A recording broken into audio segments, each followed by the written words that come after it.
అక్రమ ఇసుక రవాణాపై కమలాపూర్ పోలీసులు ఉక్కుపాదం మోపారు. గత 3 రోజులుగా ఇసుక అక్రమంగా రవాణా చేస్తున్న వారిపై స్పెషల్ డ్రైవ్ నిర్వహించి సుమారు 11 ట్రాక్టర్లను పట్టుకున్నట్లు సీఐ పులిగిళ్ల నవీన్ తెలిపారు. ఈ సందర్భంగా వారు మీడియాతో మాట్లాడుతూ కమలాపూర్ మండలంలో ఇసుక అక్రమ రవాణాను నిలువరించట కొరకు చెక్ పోస్టులు ఏర్పాట్లు చేసినట్లు తెలిపారు. అనుమతులు లేకుండా ఇసుక రవాణా చేస్తే చట్టపరమైన చర్యలు తప్పవని హెచ్చరించారు.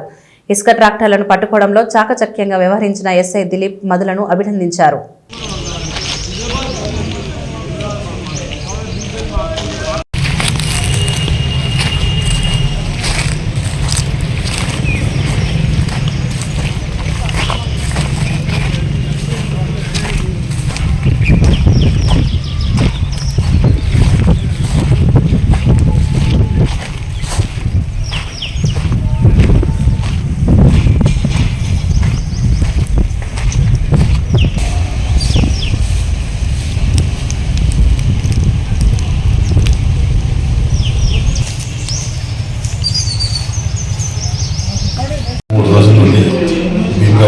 చెక్ పోస్ట్ ఓపెన్ చేయడం జరిగింది.